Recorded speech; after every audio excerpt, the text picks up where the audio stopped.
Hey everybody, welcome to Market Mavericks. Mike is popping back on in just 1 second. I'm joined by Scott Melker. How you doing, Scott?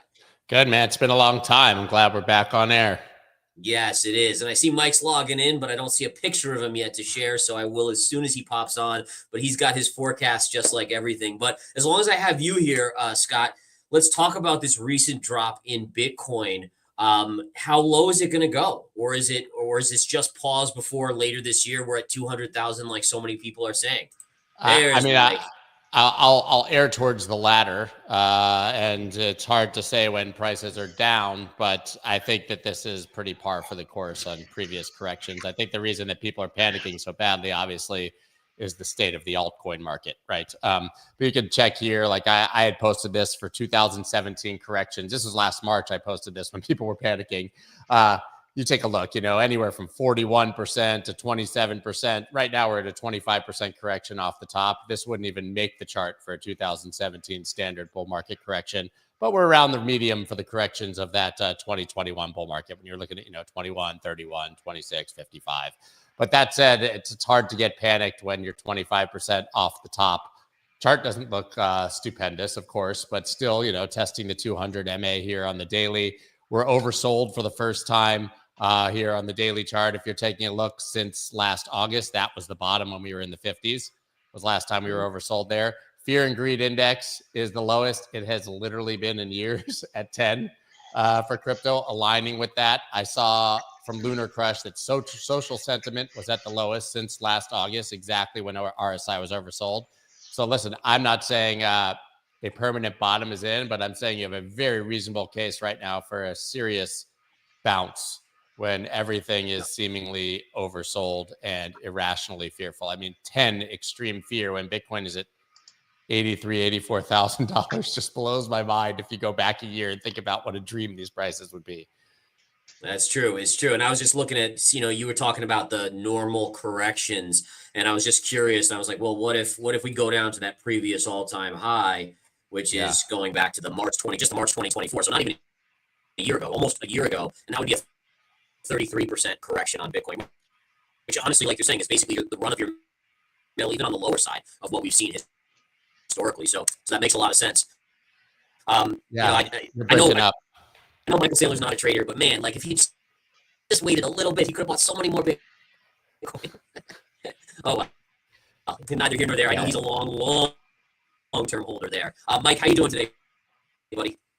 I'm good. It's we're having a little technical issues. You're coming on really fast, like you're coming on 2 times speed, which is really cool to hear you speak so fast. So I hope drink a lot of coffee today. A lot of coffee. I'm loving it. Yeah. So I gotta show a few charts, and it's what you showed earlier. And it's the island top versus island bottom factor. It looks like Bitcoin's putting an island top.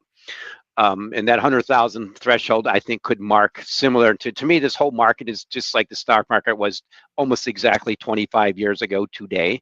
And at the same time, you've seen an island bottom in total holdings of gold ETFs. Remember that the history of what's happened here is just phenomenal. That, it was the greatest ETF launch ever in history.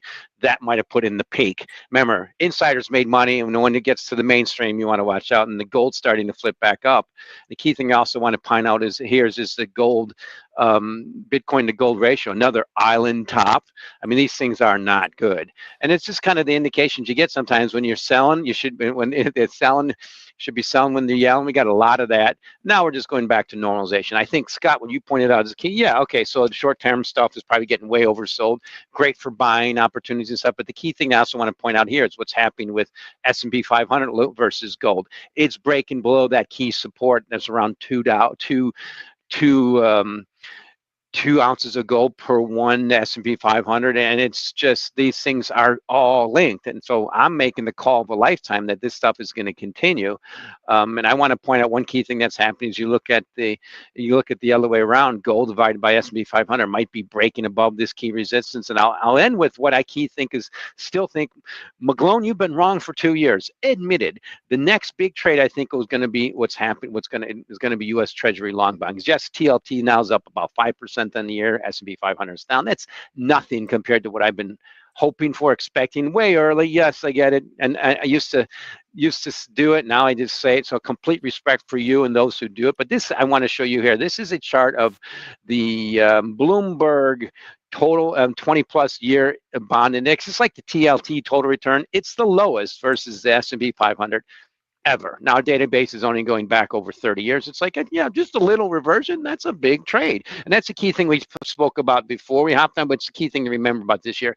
This year, I think it's going to be an awesome trading year.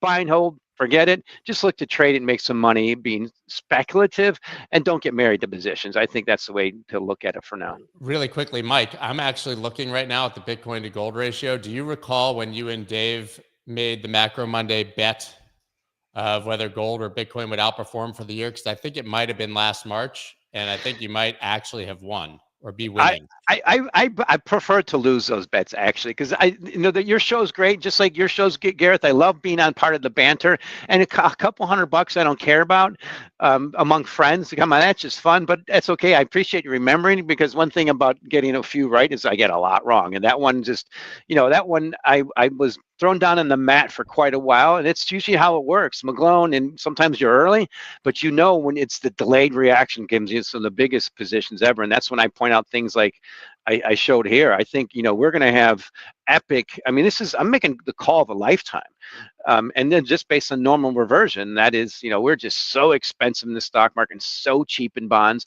And Bitcoin to me looks like the whole crypto space. 12 million of them on CoinMarketCap.com. It looks like internet stocks did the internet bubble did 25 years ago. Yeah, one thing just to point out, being the chart player here, is you can see TLT, it has broken out. So there is a breakout here on TLT, and that should, you might retrace a little bit, but this should mean continuation upside, which again, TLT is essentially inverse to rates. So it implies rates would be going down here in the future. And I think one thing to keep in mind for a lot of people out there is that generally over the last couple of years, when rates went down, the stock market went up, right? But that has changed just in the last really couple weeks, because and correct me if I'm wrong, gentlemen, but it looks like the markets are now worried about growth, and with inflation bubbling up, which tells them the Fed can't cut rates even if they want to, but now the growth is slowing towards potentially a recession, and that's now a negative, right? A recession is bad, even if it causes rates to go down, because it means earnings per share or earnings of the S&P would likely decline as well.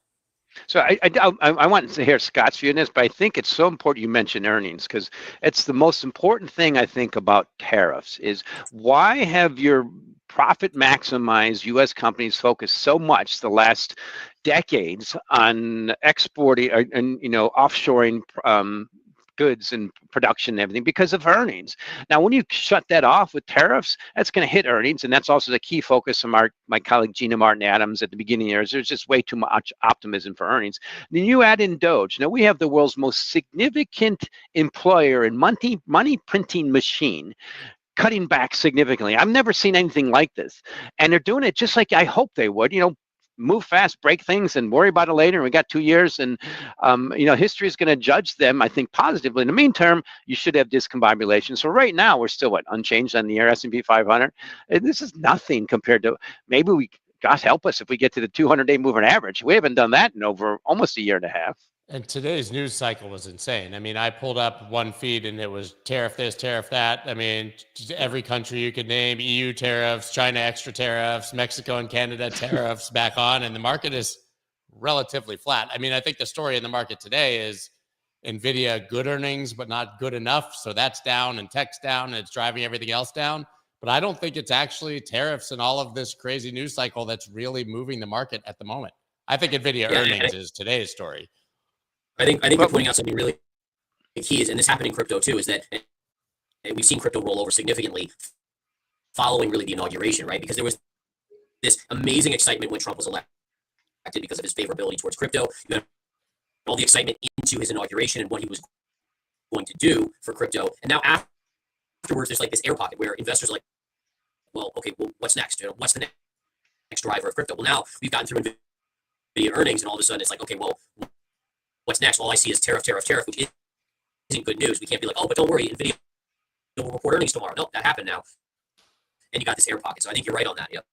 So, Jared, every time you speak, we got to laugh because you sound awesome. It's like 2 times speed. It sounds like a cartoon character, doesn't it? But I got most of enough. that. Maybe So, Jared, you might want to pop back off and on if Let me you do can. that. I don't know if it's running the screen, well, but you should do that and see what but I want, happens. in the meantime, if I can share screen and show you a key thing that's about tariffs. This is the book we mentioned earlier. It's the first thing I read when Trump was elected, and that's Robert Lighthizer book, No Trade is Free. My colleague just did a bit on it, and Scott, we spoke about this, that everything he pointed out in that book is happening. And these are things I remember I wrote, it hit for me hard. The things I pointed out with clients decades ago when I remember being on the phones with clients in the trading pits. The quote we used to use is, yeah, everybody in the world wants free trade as long as they can have a surplus with the U.S. But that it's being shut down. The difference with Smoot-Hawley in 1930s, Dave Weisberger pointed out, is when that hit and kind of they say that accelerated the global depression, was the U.S. was a net exporter then. Now we're the world's largest importer on the planet. And Trump says we're shutting that off. So to me, that's a key thing to think about what's happening here. And it's got to get that pain over with initially.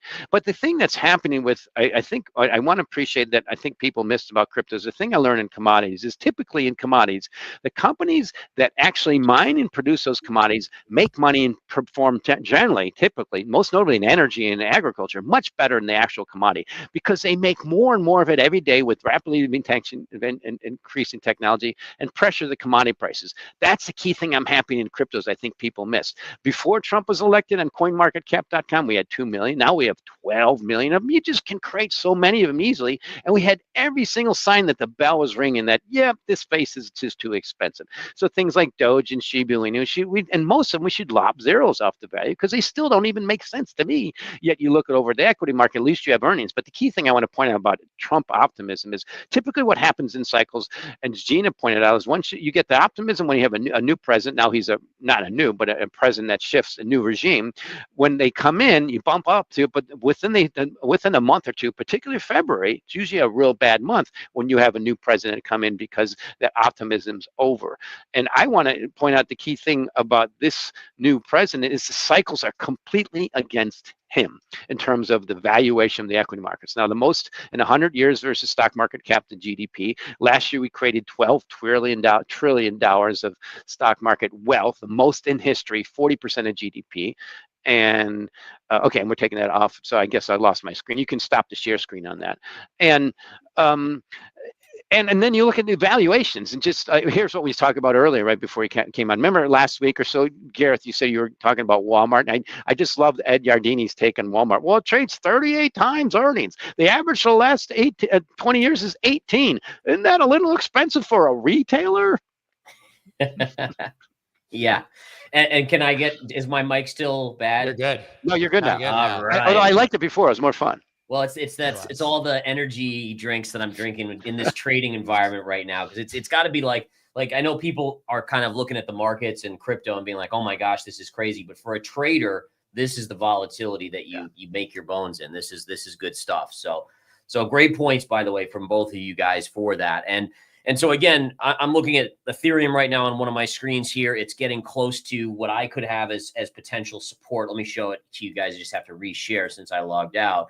But again, Scott, I guess the question, just going back to crypto real quick, is this normal, or is this like alternating the 4-year cycle? Like different? I mean, the timing might be slightly different, but for now it's normal. But it's easy to say it's normal. You still see the bounce, right? I mean, you can take a look at a Bitcoin dominance chart, and we had dominance up to like 70. No, get rid of this line.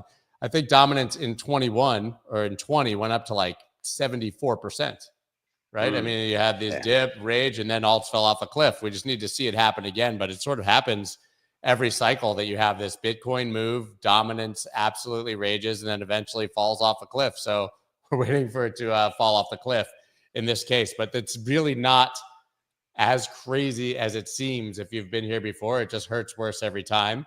And the narratives are clearly more Bitcoin focused. I think all coins are looking for a narrative. Meme coins absolutely took all the speculators and degens out of the altcoin utility market where they used to play. That has gotten completely washed, as we've talked about, would 100% happen, Mike, right? Over and over and over again. So now you're left with a fundamentally bullish narrative for Bitcoin and people looking for excuses to buy altcoins, and it seems they're finding more excuses to sell them right now.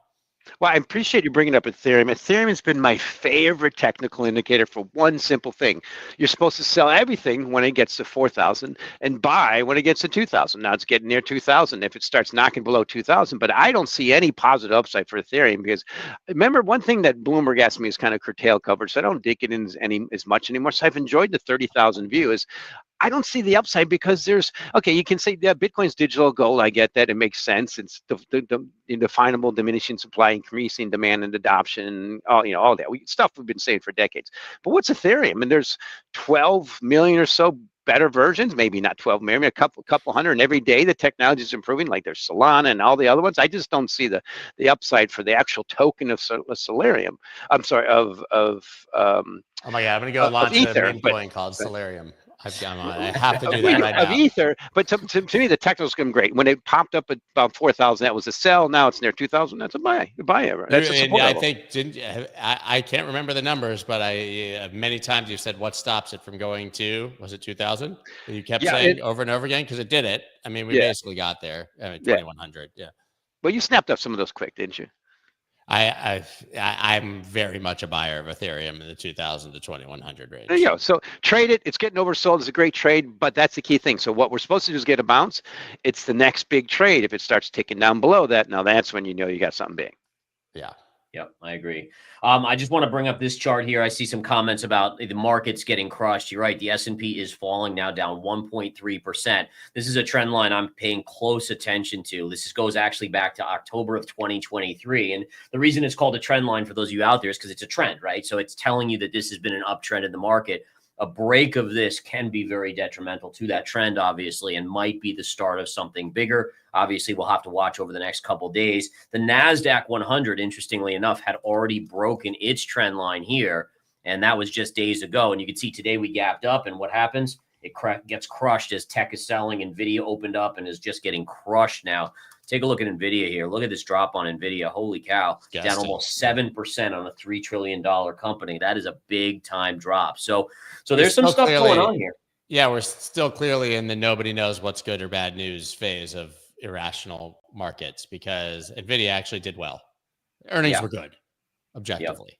Yeah, but that's a classic how bull markets don't end by just rolling over. They end on massive enthusiasm and hubris. And we've got that. Remember Michael Saylor last year will go down in history as I went by taunting Warren Buffett, as he probably put in the peak for Bitcoin. The question is how long. But that's the key thing is now we've got asset prices that are just so elevated. I use Walmart as an example because I remember trading that during almost every other recession in the past. Walmart was always good to hold. And that's where I would go. I didn't have any much money left when he had 4 kids to feed. But to me, that's the key thing is the valuations are just too high. And now we're reverting. The question is how far you revert. And that's why I'm going to be publishing my commodity outlook for the month of March tomorrow. And I'm going to point out just normal reversion can be profound. One example, 1987 stock market crash. Stock market ended up 2%. People don't remember it that way, though. Yeah, and I'm just bringing up, you were talking about euphoria being the end of bull markets. No better example than Palantir, right? Palantir surges up, I mean, hundreds of percentage points in a couple months, and then it grows to a $300 billion market cap, and then in basically a week drops about 30% here or more. And it gets just, I mean, people getting annihilated on this trade. So many retail folks were just jumping into this thinking it would keep going. And just like crypto, it when the party ends, it ends quickly. Yeah, look at that chart. It's still a significant uptrend. You look at it a year or 2 years ago, you made a lot of money, but it's people don't remember that way. It's when you buy at the highs and you have to hit and get stopped out on the way down. I have a good friend whose son, he calls me every day, whose son's way overloaded MicroStrategy. Can't get him to sell some of it. And I pointed out, well, he's probably got back to levels that where I sold it like a year ago. Oops. Yeah. But he doesn't feel that way. It's still the same profit, but he just psychologically, your mind always sticks where it was at the high. But that's why it's so prudent when you hear so much yelling.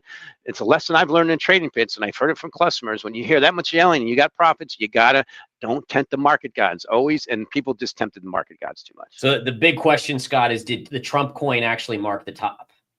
Certainly did for Solana and meme coins. Whether it did for the market as a whole, I can't say, but I think he launched it on Friday. Obviously, Solana raged up, I think, until Sunday because, people had to buy Solana to participate in buying Trump coin. And it's been nothing but straight down, basically, for Solana since then, I think, as all the liquidity has been sucked out. I think that Trump signaled a top, Melania pushed the envelope, and Libra was the the final nail in the coffin. So what's interesting is, I think Solana's probably a good buy soon, right? It's becoming irrationally oversold once again. It's getting annihilated, but I wouldn't be surprised if that was sort of it for Solana being the token of this cycle. Like if we get another alt season kicking in, I think I would rather own Ethereum from here than Solana on the way up if I had to choose one of the larger L1 altcoins, because I think enough luster is off the meme coin casino, which was driving a lot of that Solana upside. So now it would have to be more fundamental institutional adoption. I mean, we will likely see a Solana ETF, but that didn't help Ethereum, right? So maybe less meme coin casino and more fundamentals to get Solana back to that high, but 290, whatever, 297 looking pretty far away for Solana if meme coins don't come back in size. So what's the problem with more and more ETFs, I think, is more and more competition for digital gold. That's the problem in the space. Yeah, it's the same amount of it's not new money. Speaking of gold, let's touch on gold. Gold having a big down day today. Mike, what is the deal here? Shouldn't gold go up when there's fear in the markets and panic, or no? Not initially, but it's also end of the month near that, and people, it's way low. Speculators are way long. See that? That's a bull market that got extended. I'm glad you showed it up. Showed it. I mean, and you got to look at a daily now. I typically don't look at dailies, but gold's first good support is probably on the 100-week moving average or your trend line, which is what, around 2,700. Yeah. But the key thing I point about a gold is it's the most expensive ever versus the bond market. I mean, I go back 30 years, or the bond market's that cheap. That's why I keep tilting over to that TLT trade, and it's just catching up to the rest of the world's bonds. But I'm still bullish gold. It's just what happened in 2008 when you have a lot of profits and you got to hit bids, you got to margin calls, and the key thing is it's bumping up against 3,000 resistance, and almost every technical indicator says, yeah, it's getting stretched. I just look at it versus other markets. It's still. The stock market's still historically expensive versus gold, and the bond market's the cheapest in 30 years versus gold. So that's why I keep saying, well, maybe TLT is the next big trade, and gold going down is just backing up in a bull market. But I don't think it's anything significant. The key thing I want to point out about gold is what I showed you earlier, is that gold ETF inflows are just starting to kick in. Remember, we had 4 years of outflows. So I think this is just an early stage. It was similar to 2008. And remember what it did in 2008? It rallied a lot. Before the stock market crashed, way before stocks, it dropped 30%, and then it started going back up again. I'm not saying it's dropped 30%, but it's still bullish gold. First support 2,700, good resistance 3,000. What about silver? I mean, so there's obviously a lot of people that really love silver, but it obviously hasn't performed like gold. What's your kind of thought process on that? What's your outlook? Just like copper, I think it put in a pretty good. Let's put it this way. Silver is completely rallying on the back of gold, and it's way underperforming. Up about 40% on 1 year basis. That's great. But when you consider beta is up 40%, and beta is half the volatility. So I think silver is just stuck between 30 and 35. And it'll go up if gold goes up. The problem is it's not going up enough. And if gold goes down, it goes down twice as much. It's just is it Ethereum? Yeah, exactly, but I'm glad you did that. I compared it to Ethereum recently. I'm like, there's similar charts, and the key thing is, I'll mention this: silver is much more like copper now. It's an industrial metal. Every day that goes by, Dave always points out, gold's being demonetized. It's demonetizing silver, but copper put in a significant peak on February 14th. Copper, because of that massive spread between CME and LME futures because of tariffs, most ever at 12%. And every time it gets a wider spread, it peaks and goes down. So I think copper, which is like 450 right now, is going to 4, which means pressure on silver. And here what you're seeing is what happens when you wipe out wealth from the system. People don't sell what they wanted, they sell what they gotta. That's true. I was actually looking at palladium too, and I mean, these charts on these alternates to gold are just incredible when you zoom out on them. I mean, I was looking at the palladium to gold ratio, and it's got to be like one of the lowest it's ever been. It's incredible considering the rarity of something like palladium and platinum. So yeah, just some food for thought there. You can see where this was back in 2022 compared to here. And then you compare that to gold, and gold's up and to the right, right? So, yeah. So last couple decades, palladium's been one of some of my best investments. Well, when it got 2 times platinum, it's like, yeah, you get out of that. It was just way too expensive. Now it's getting cheap. But the point is, it's the macro that matters. That 1.8% yield on that Chinese 10-year note yield. I think our yields are going there, and right now the last is 4.28.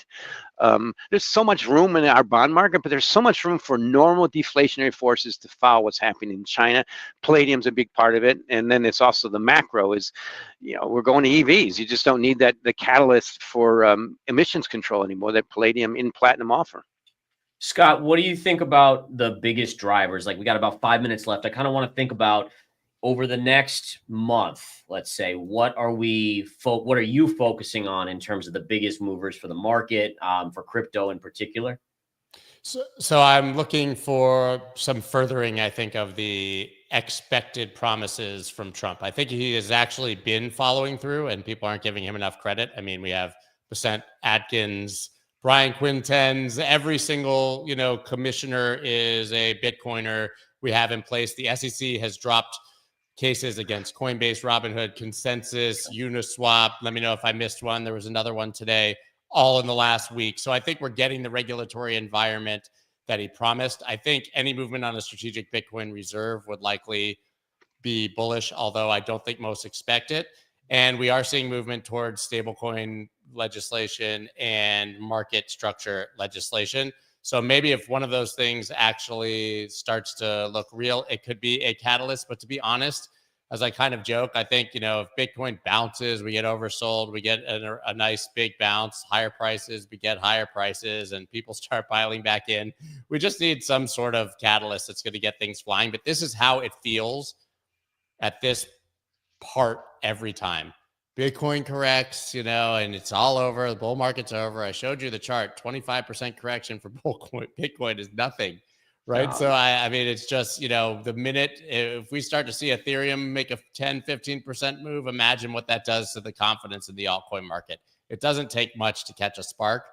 Right now, I just think we are searching for a narrative or a catalyst.